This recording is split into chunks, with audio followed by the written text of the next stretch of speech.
দর্শক মন্ডলী, আমি এখন অবস্থান করছি রাজশাহী জেলা দুর্গাপুর থানার অন্তর্গত হাটকানপাড়া কাঁচা বাজার।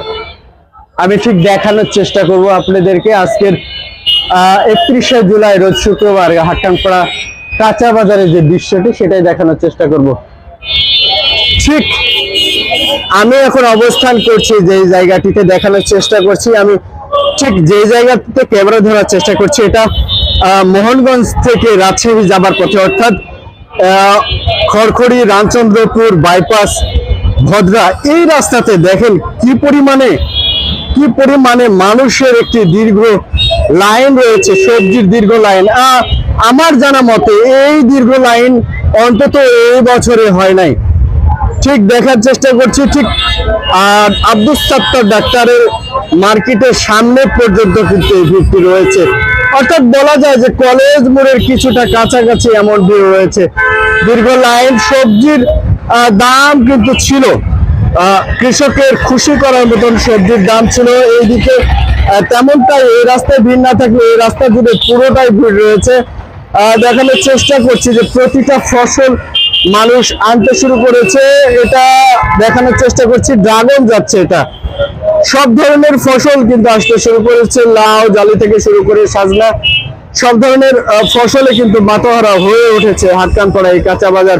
আমি যদি আরো একটু দেখানোর চেষ্টা করি, আমি ঠিক বাজারের মূল অংশের দিকে অবস্থান করব।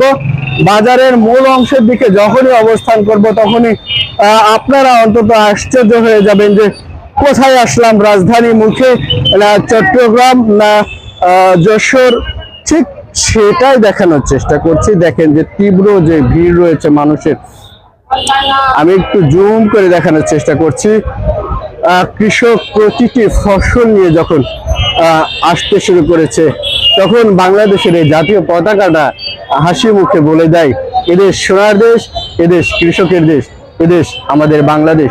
কিন্তু ন্যায্য মূল্য যাতে পায়, কৃষক যাতে হতাশ না হয়, এমনটাই তারা বলে থাকে। কৃষকের মুখের হাসি যাতে এত কষ্টের ফসল ফলানোর পর যাতে মলিন হয়ে থাকে, এমনটাই কৃষক চায়। কৃষক বাঁচলে বাঁচবে দেশ আমার সোনার বাংলাদেশ। ঠিক এখান থেকে আরেকটু দেখানোর চেষ্টা করছি। আমি তো হাটকানপাড়া 3 রাস্তার মোড়ে দাঁড়িয়ে আছি। এখান থেকেই বাজরখুলসী সরকারি প্রাথমিক বিদ্যালয় যে মাঠটি রয়েছে দেখানোর চেষ্টা করছি। ঠিক এখানেই কিন্তু জমে উঠেছে কাঁচা বাজার।